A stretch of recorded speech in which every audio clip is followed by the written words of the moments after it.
Welcome back to Shavano Outdoors YouTube channel. In today's video, I'm going to be showing you all the gear that I kept in my backpack for my backcountry elk hunt. The first thing I'm going to start off with is what I wore for my clothing.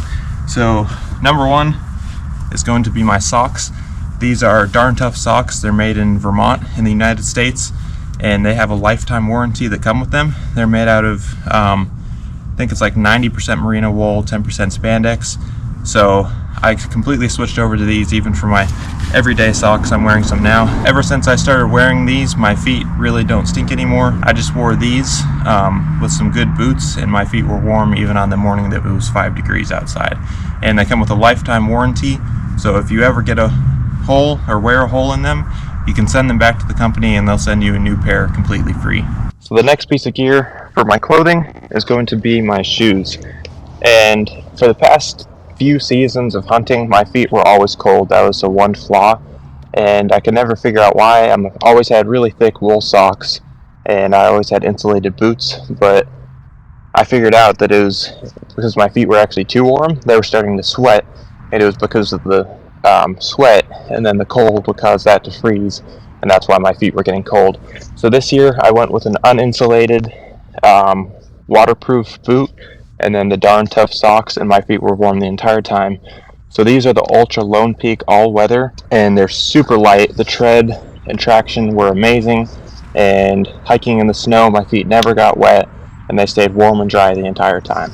And they're zero drop, and they have a wide toe box, so my toes never got cramped, and my shins or calves were never fatigued. So for my base layers for my bottoms, I went ahead and used my Smart Wool base layers. Again, these are kind of like the Darn Tough socks. They're a merino wool spandex mix, and these worked great to wick the sweat away and keep me warm. For my pant, I've used these the past few years. They've been great. They're slightly water resistant, but the DWR coating wears off pretty quickly.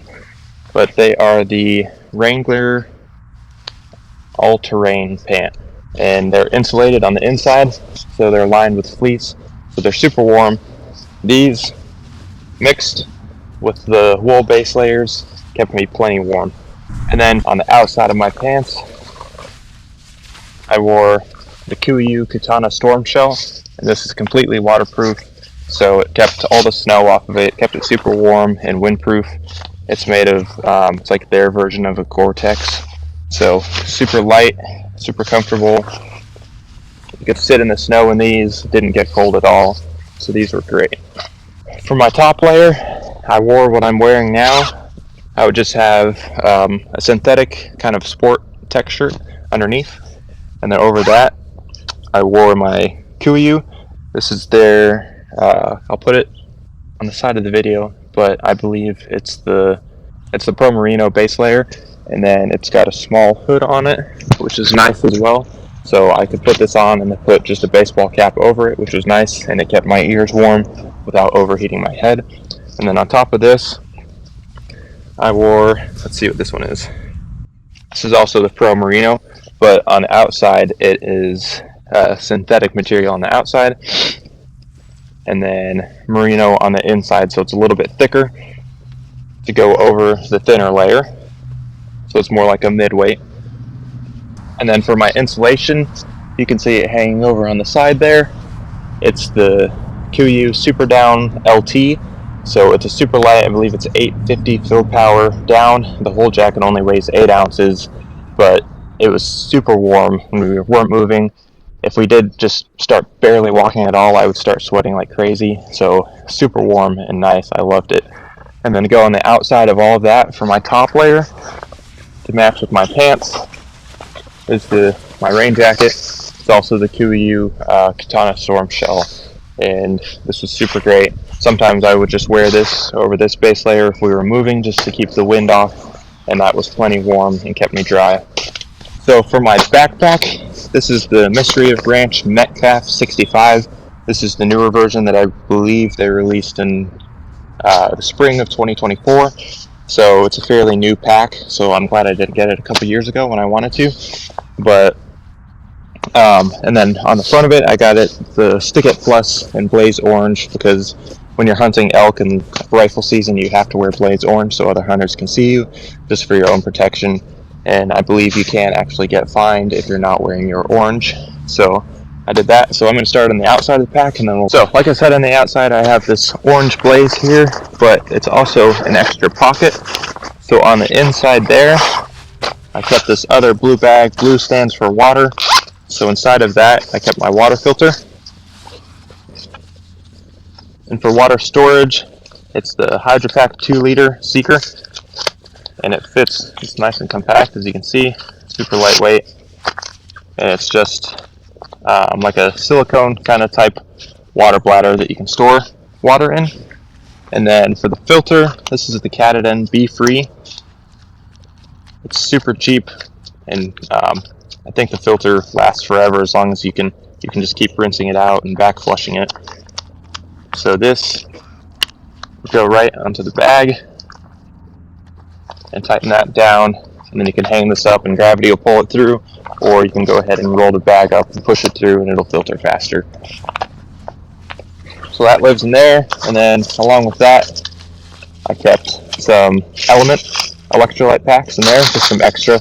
I'll get into my food pack later, but I've got just some extra just in case. So in addition to being an extra pocket here, if you loosen the straps on it, I would stuff kind of, if I didn't need some of my extra layers, I could just pop this up, loosen it up a little bit, and then I could stuff my extra jackets behind it. I'm not going to do it now, just for sake of time.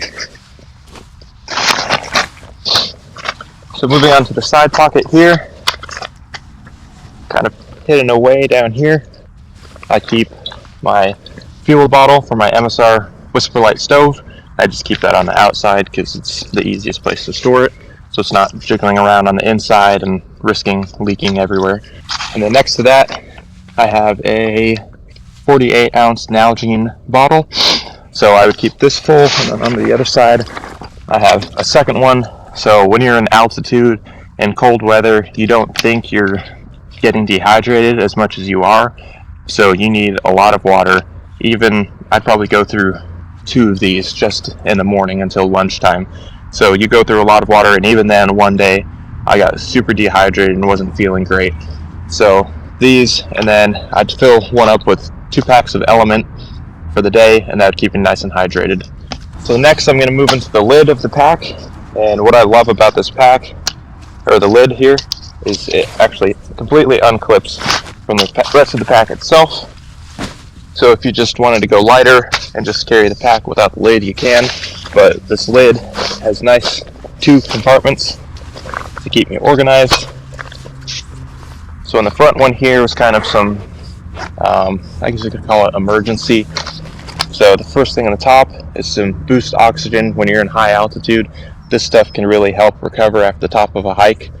So it literally weighs like nothing because it's literally just air in a can, but you can just put that up and take a deep breath. Oxygen directly fuels the function of your body, so that can just kind of help boost at the top. I actually didn't use it this time, which is great because I was running to prepare for this trip, so I didn't have to use this, which was good, but just in case of an emergency too, it's always good to have. The next thing in here is going to be an Israeli bandage. We're hunting, obviously, so guns and knives are involved, so, you know, just God forbid anything horrible happened and there was a bad wound, I was ready with this. And I also had a first aid kit in here, so this has just got some general over-the-counter medicines like ibuprofen, Tylenol, Diphen, and then just some hydrocortisone cream, Neosporin, antibiotic cream. And then I've also got like a miniature ace bandage, a rat's tourniquet, and then just some general bandages and blister tape. Last 2 items in this pack here. One is a rangefinder on a little lanyard, just in case I wanted to clip it to my shoulder harness in my backpack, and I can still pull it out and look and go ahead and find the range just for shooting. And then I also had these, it's Pale Blue is the company. I got these in a battle box, but what they are is AAA batteries that you can actually recharge. They've got these little USB-C ports, and you can plug it in and recharge these batteries. So my headlamp, my spare headlamp, used AAA batteries, so I carried these with that just in case. So in the next section of this lid, I've got, well, I ended up keeping my Garmin InReach Mini in there. Fun story, on the day that my friend killed his elk, the lanyard came unscrewed without me knowing it on my shoulder strap, and this fell in the snow, and I ended up backtracking probably about a mile to find it. And thankfully I got the red one, so it stuck out in the snow. I did, yeah. The last spot we stopped and scoped it out before we started shooting. Thankfully it was red, so it was sitting right in the snow. And I didn't lose a really expensive, important piece of gear, so I was super glad I found that. So that's what I kept in there after it came off. Side of it, I just kept an extra pair of socks, because if your feet do end up sweating, even in breathable shoes, that will help them get colder faster. So I kept an extra pair of darn tough socks in there just in case. It was also good to have an extra layer just in case they did get cold. And then I have 2 DD bags, I guess you could call them, inside of the pack. Just kept some smaller things from flying all around. So inside the first little ditty bag here, I have a fire kit. I haven't completely put it back yet, but I've just got a little ferro rod and then some couple different kinds of waterproof fire starters. And then this Bic lighter here inside of this Exotac waterproof case was also in there as well. You always want to have fire in the mountains, especially in cold weather. You want to have multiple ways. I also had separately in here, I had this bigger Uber Lemon fire steel. I carried my nice compass in there just in case. I ended up taking these out, but they're back in here. But just a little mini waterproof case I made with cutting the necks off of 2 bottles and then taping them with electrical tape, and it makes it completely waterproof, and you can store up to 7 AAA batteries in there, so that worked well. Next thing I have is just some duct tape that I wrapped around itself just for repair, or if I cut my finger I could just wrap that on there. Another lighter, again, you just want to have as many options as you can. This is just a cheap electric lighter you can recharge with USB-C, and it's just one of those little arc lighters. It's pretty cool. And another reason to carry an electric lighter is sometimes in high altitude, Bic lighters won't work very well, and these will work, so just a good option to have. The last thing I kept in there, not the second last thing, is my Nebo rechargeable headlamp, and this thing is super bright, so I kept that in there, and it's also got a strobe mode, just in case you get lost, you can signal for help. And then the last thing was my flip fuel cartridge, just in case I needed to transfer any fuel for my cooking kit. So inside of here, I just got a Ziploc baggie that's got some toilet paper wrapped in it just to keep it clean and sanitary. And then another bag, I've got some Q-tips, and then I carry some spare contacts just in case, I don't know, crazy things happen or I get stranded out at night. I'll have that and I'll be able to see, because that is very important. And I wear daily contacts, not monthlies. So next item was just some Body Glide in case I had any chafing. This stuff works really great. And then I also had some just a partial tube of toothpaste just to save some weight in there. A little compact travel toothbrush. Some Dr. Bronner's Castile soap. This stuff is biodegradable, so it's safe for the environment and won't contaminate water sources. So I kept that in there as well. And then I also had my ultralight poop trowel. This is the Dirt Saw Deuce number 2. So super lightweight, cuts through the ground really well. And the last item is some chapstick. Again, high altitude, dry environment out west, and with the wind your lips get super dry and cracked. Alright, so let's go ahead and dive into the rest of this pack. So some of you guys might ask what this is. I went on a backpacking trip with this pack. That video will be coming out next week. And this is something I got for Christmas. It's just a Right in the Rain monsoon case. So this pack doesn't come with a hip belt, so I ended up putting this on here. Wish I had it for hunting, it would have been nice, but it's got a waterproof zipper, and on the inside of this, it's got another Right in the Rain notebook, waterproof. And then I've got 2 of the pens. They go inside of here. There's a few pen pockets, but on that trip I was able to keep my AirPods, car keys, wallet, and phone, along with a notebook, all inside of here, and it was super accessible and nice for that. So one thing I really like about this Metcalf bag is it is a top roll, which is nice for weatherproofing. It's got a crazy amount of straps on here, which is for a reason I'll show you later after we go through all the contents. But it's a top load bag, but it does have one zipper all the way down the side here, which is super handy for accessing things. So that's, I didn't keep this fully loaded. We didn't end up doing any spike out camps, which is when you go away from your base camp and camp in a location closer to elk to try to get a better chance of getting one.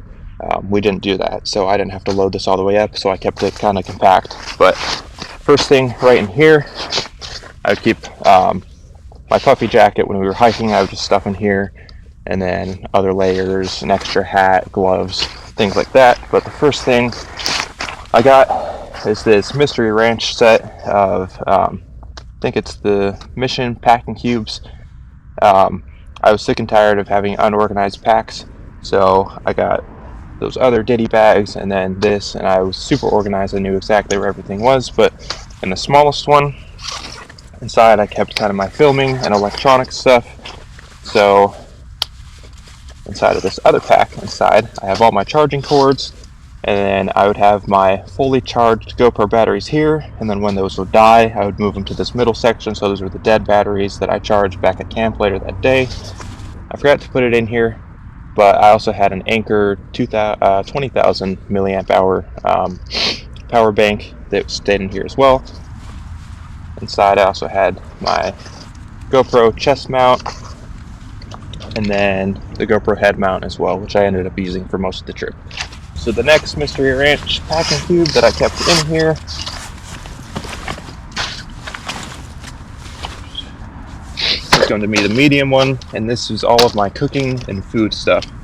So right in the top, I just had some cookies, and they ended up getting a little crunch. Whoops. But right in the top there, I've got my MSR Whisperlite stove. This works better in colder temperatures and at higher altitudes. So we ended up not getting too cold weather except for the first day, so my other stove was fine, but I had that just in case. Underneath that, I kept one Peak Refuel freeze-dried meal. This is just the granola, but just, again, something in case I did get stranded out overnight in a survival situation, I'd have some extra food. Or if we got an elk and I was super hungry, I could eat that. And then inside of there, I also kept some Kuju pour-over packs. For each day of the hunting trip, I made these little snack packs. And then inside of there, I would just keep just some super high-calorie stuff, like some protein bars, some peanut butter packs, and then some jerky sticks. I also carried a little container. It's mostly empty of honey, just for my coffee. And then it's also high calories and some sugars to keep you going, give you some energy. And then in this other bag here, again with the snack pack for each day, I also portioned out 2 Element electrolyte packs, a green pack just for some nutrients, and then this is another, it's like some minerals, some electrolytes, and then it also has some natural caffeine just for an extra boost. So I kept that each day, and like I said, with my water filter I kept some extra electrolytes. Next item in here is just a couple of hand wipes and then some poison ivy wipes. I don't know why I kept that in there for out west in the winter, but it's in there just in case. I also have this UST utensil set. It's got a fork, knife, and spoon. And then the last item was my cook pot. This is just the Toaks 950ml titanium pot with a lid. I love this pot. It's super light. You can actually fit quite a bit more in it than you think. And then inside of there, I've got a cheap Chinese rocket stove, which I didn't think would work, my fuel canister, and a bandana. Alright, so the last packing cube that's left, and the only thing left in this pack, stayed all the way in the very bottom. So the last packing cube here. And another thing I love about these is they've got this nice kind of plastic mesh on the top. It's super clear, and it kind of helps you just at a glance see what's inside of there. See, I wasn't sure how the conditions would be. You can never be sure of the conditions in the West, and especially in the Rockies. So I had some foot warmers. I never had to use these, but they were there again just in case. As a backpacker, just in case stuff can add up to a lot of weight, but when you're hunting and in some cold, harsh conditions, just in case stuff could save your life. The next piece of gear was just some crampons that I could stretch over my shoe in case there were some slippery slopes and I needed some extra grip. I carried a military shamag in here. This is just a 3 foot by 3 foot bandana that I could have used to carry wood. I could use it to sling up my arm if I broke it, or I could also use it to wrap around my head to keep extra warm. These white pieces down in here are game bags, so the rest of this is kind of my kill kit, just in case I did get anything. So there's a bunch of game bags in there. Next to that is a Gerber bone saw for sawing through joints and stuff to be able to quarter your elk. I've got a sharp knife here. This is considered a caping knife, so for skinning elk, super sharp and works well for that. I've got these extra blades which go with this knife here. This is the Outdoor Edge Razor EDC Lite, but it's really cool because it's got this button here that you can push and the blade comes right out and you can replace it once it gets dull so you don't have to deal with sharpening. Underneath that, I kept some decent length of pretty hardcore rope for pulling an elk out.